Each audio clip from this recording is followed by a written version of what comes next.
Welcome to the Grad School Femtoring Podcast. This is Doctora Yvette Martinez-Vu, and I will be serving as your femtor, providing you with tips and tricks and everything else you need to know to get into graduate school. For the past 10 years, I've been helping undergraduate students get into top graduate programs in their field, and I'm really excited to share this information with you too.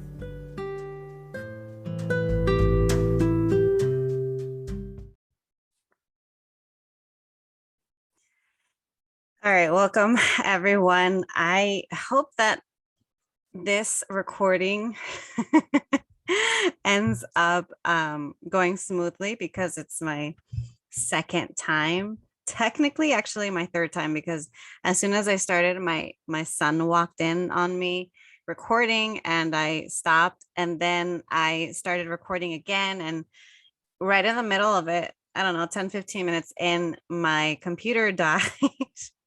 I should have had it plugged in, my bad. So I guess the third time is the charm. And today I'm going to be talking to you about dissertation delays, 10 reasons your PhD may take longer than expected. I know that last week I was a little bit out of it because I think the nerves were getting to me with applying for a visa to hopefully get my family abroad. And it was a combination of it being a difficult week and circumstances making it so that I wasn't able to have a guest speaker. And anyway, I got stuck and I decided to talk about that. This week, I'm not stuck. This week, I was thinking about how there are so many reasons someone might have a delay in completing their PhD. So, and these delays sometimes actually push people out, sometimes make it so that people don't finish their programs. And I think it's really important, especially because a lot of y'all that listen to me, thankfully, have been able to successfully get into graduate school, and you're just starting grad school right now. And I think it's important to know kind of what are some of the things that might come up for you in your journey that could cause a delay. And to also remind you that a delay is okay. In fact, that was something I was thinking about titling this episode is A Delay is Okay. 10 reasons your PhD may take longer than expected. I'm not sure if I'm going to name it that or just dissertation delays. But long story short, your program might be publicized as being a 5, 6, 7-year program, but in actuality, you may be finding that some folks take longer than that. And it's also useful to know, what is the maximum amount of time that you could potentially stay in your program without jeopardizing your time there, and without making it so that you could potentially be asked to leave because you take too long. So anyway, long story short, I want you to have an idea of some potential things that could come up for you. And then I also want to, after going through the 10 things, share a couple of insights into things that you could do to be proactive about it and to potentially minimize delays for you in your timeline in the future. So reason number one, and this mostly applies to PhD programs, although for some of you in master's programs, it could affect you too, is lack of funding, lack of fellowship years, which means you're having to pick up extra jobs. You're having to pick up extra TA ships, extra RA ships, at part-time jobs to make ends meet, and you cannot dedicate your time solely to completing your research. That's a really, really common thing, especially I know of some folks who will get a full funding package for a PhD program, but the majority of their package includes TA ships.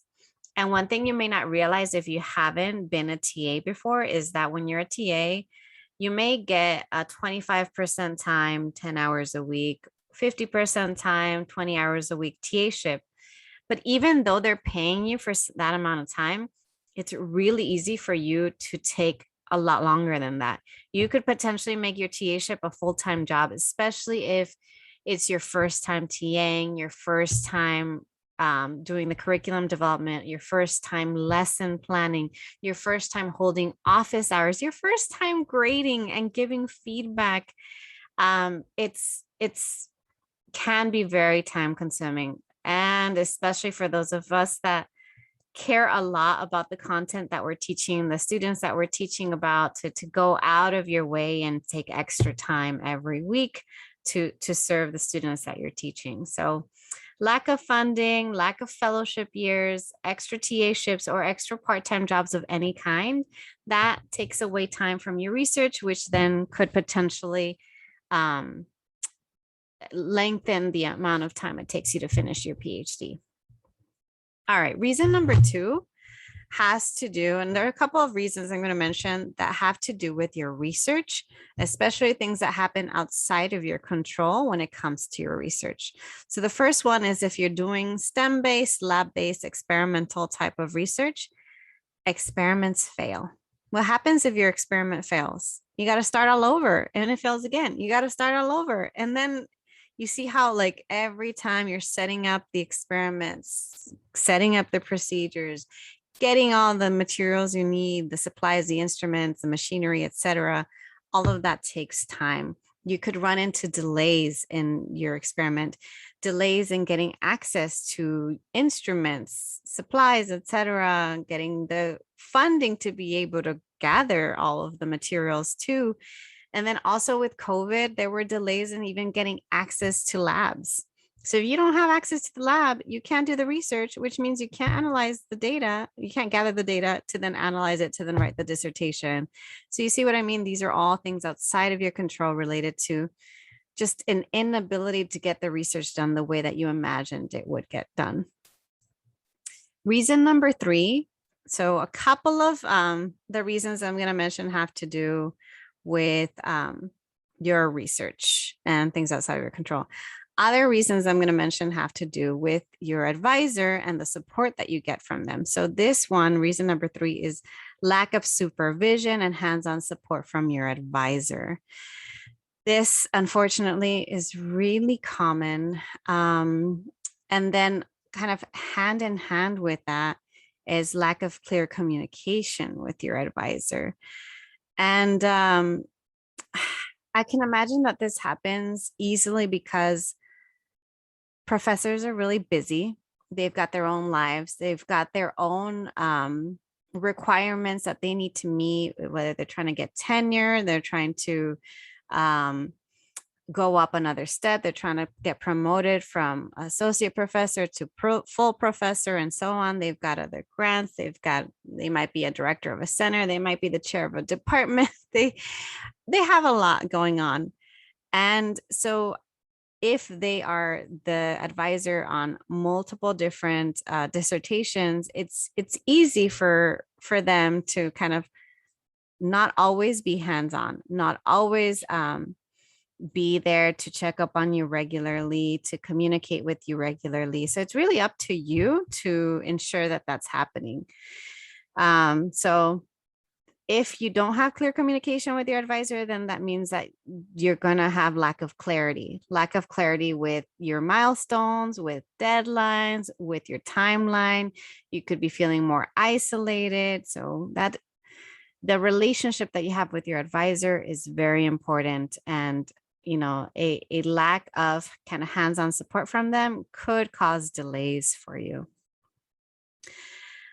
Again, going back to the supervisors, sometimes supervisors take a while to give you feedback. So if you get delays in receiving feedback from your advisor, delays in getting chapters greenlighted from your advisor, that is going to affect your timeline. Let me give you an example. Let's say you are in the quarter system in a PhD program, and you have this idea in your head that when you advance to candidacy, you're a PhD candidate, you finish your exams, all you have to do is write the dissertation.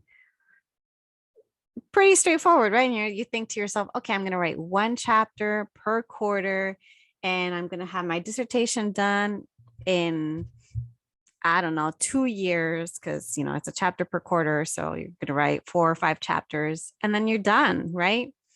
Well, what if your advisor takes a whole extra quarter to give you feedback. Maybe you send them the chapter draft at the end of the quarter, and then they don't get it to you until midterms the next quarter. And then by the time you work on your revisions and get it green lighted by them, it's the end of the next quarter. So all of a sudden it's taking you 2.5 quarters to finish one chapter. And then a year is 3 quarters, fall, winter, spring. All of a sudden you go from, oh, I'll be done in like 2 years to I'll be done in 3, 4, or 5 years. You see what I mean? Like your timeline can get delayed so easily if you don't get quick feedback and if you're not quick to make the revisions that your advisor gives you. And sometimes you're having to get feedback from your committee members too. Some committee members are really active and want to help and support you and give you feedback and care about what you write and what you say and how it will reflect on them because they're signing off on your dissertation. So keep that in mind is if you receive delays in feedback that could affect your timeline, and some of that is out of your hands. Some focus on what is in your control, which is how quickly you can get revisions back to your advisor. Okay, reason number 5 is very near and dear to me. It's having dependents, whether it's having a baby, babies, having elders, parents, other individuals that you have to care for. That could affect your timeline. It could affect your timeline if, let's say we're just going through the pandemic and a bunch of us had 0 childcare. I still have 0 childcare right now. And it's so hard to get work done with no childcare. It's so hard to get work done. I was recently taking care of my mom who just went through back surgery. It's a lot of work to take care of others. So just keep that in mind that if you have a dependent or multiple dependents, it may affect your timeline. All right. Reason number 6 is undergoing health issues, whether it's mental, physical health, any other kind of health issues. They might require you taking time, whether it's a little bit of time off or taking an entire quarter, semester, year, leave of absence. Life happens in grad school. I can't stress that enough. Life happens in grad school because you're going to be in your PhD program for 5, 6, 7+ years. And you're going to be a completely different person from the moment you start your program to the moment you end. So don't be surprised if things come up. Reason number 7 is related to this. It's you might have a major life event happen while in grad school.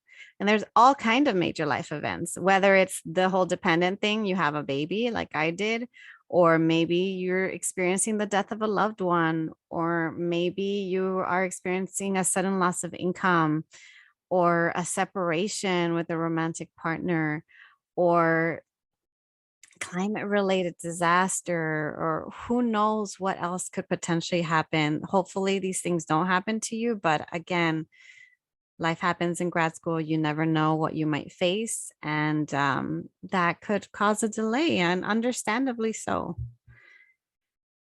All right. Reason number 8, going back to your research, is if your work involves field work could cause delays in your timeline, because what happens if you can't travel? What happens if there's delays in your travel? What happens if you have to completely switch your topic because you were relying on field work that you can no longer do? What if you go through delays in getting your human subjects approval, delays in getting your IRB approval?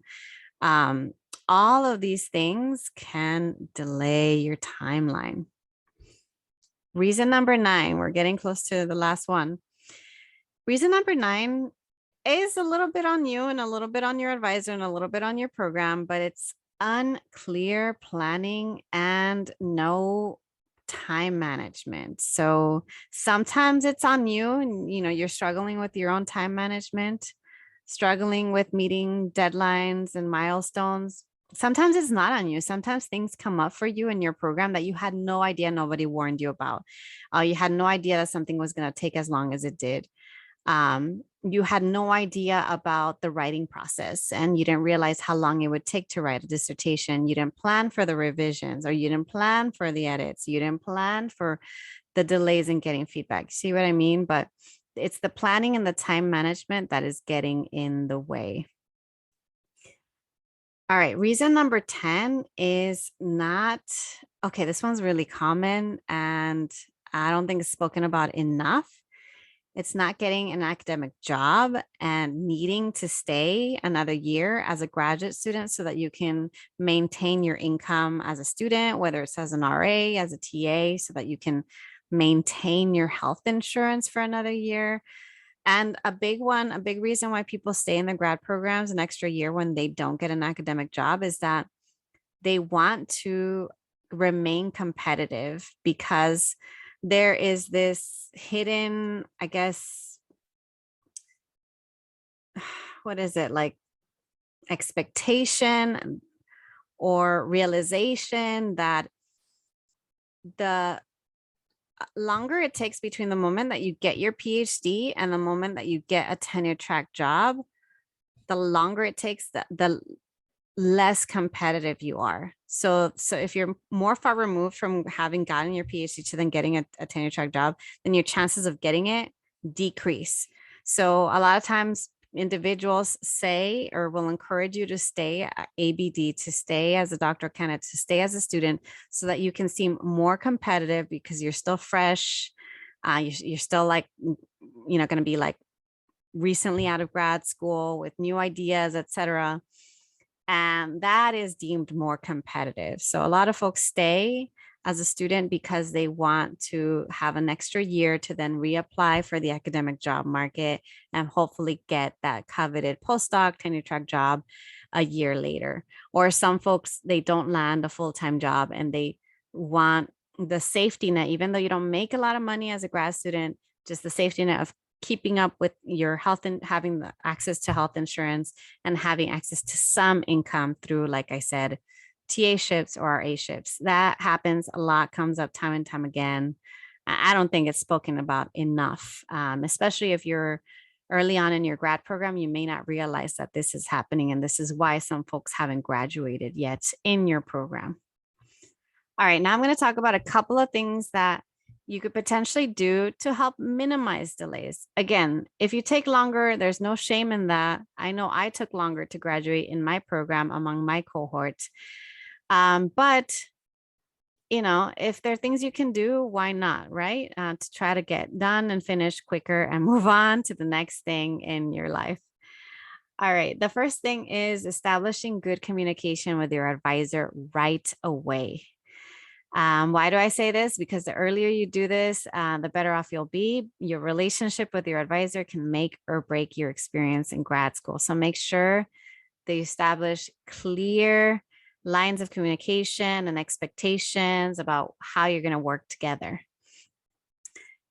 Another thing you can do is, if you are realizing that this is not a good fit between you and your advisor, is to consider switching advisors early on. This will help avoid a lot of headaches in the future. If you already have an idea that it's not going to work out and you are struggling, and again, no clear communication, you might be better off switching advisors.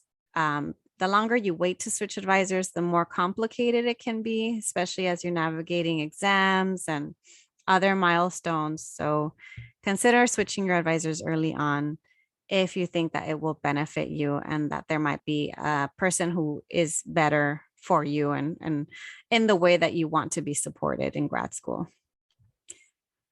Another thing you can do is to try to create a realistic timeline. Sometimes the timelines that your grad program provide for you are a bit accelerated and not realistic for you. So if you can create a more realistic timeline, even if it means that you already know early on you're going to take an extra year or two than other people, so long as you can justify it, have clear lines of communication with your advisor, have a very clear idea how long it's going to take you to complete your courses, your exams, gather your data, work on your dissertation.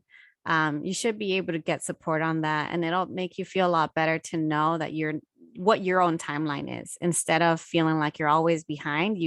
You're right on track according to your timeline. Next thing you can do is keep applying for fellowships.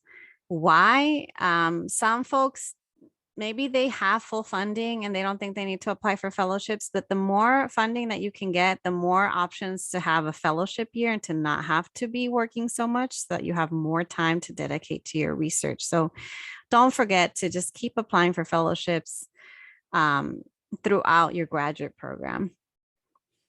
Another thing you can do, we've got a couple more things. I'm going to say 3 more.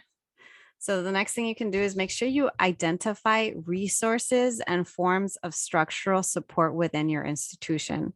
What do I mean by that? I mean, say you're a graduate student parent.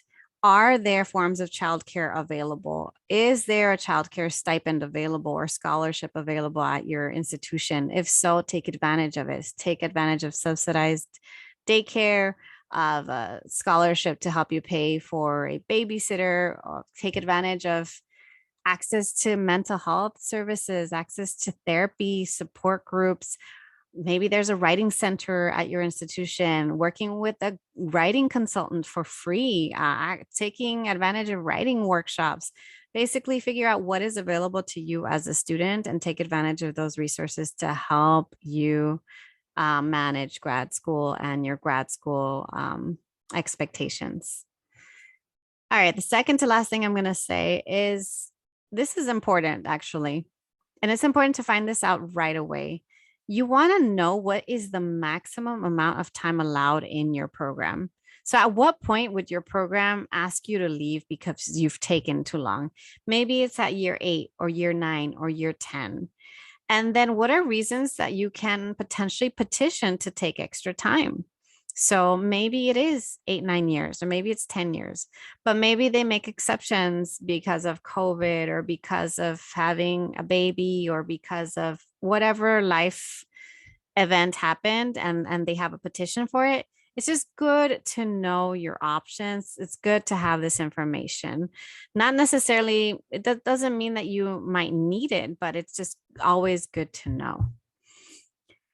And then the last thing I want to remind you, especially if you're a more advanced graduate student struggling with getting to the finish line, a lot of us have heard this, but again, I want to stress it, is reminding yourself that a good dissertation is a done dissertation. Sometimes we get bogged down with writing and feeling like, oh, my writing is terrible. My research is terrible. I'm stuck. I don't know what to do. Like, I'm ashamed of what I worked on. And I don't know how I'm going to get this to the stage where I can finish and file. But just remind yourself that all it has to do is just be good enough. And if it's good enough for your advisor, for your committee members, even if there's a lot of issues, but you can tackle them in whatever way is reasonable within your timeline. Again, it doesn't have to be perfect. It doesn't even have to necessarily be publishable quite yet. You'll publish it later. If you want to become a professor, publish it as a book. You can worry about that later. But for now, figure out what is good enough to get you to finish and file. All right, y'all. That is everything I have to say about dissertation delays. It's important to know the things that could get in the way. And it's important to normalize it because, not everybody finishes quote unquote on time according to what's expected. But if you determine what your own timeline is, make sure that it's within the parameters of what's allowed in your program and you access support and help, you'll get it done. All right. I'll talk to you all next time.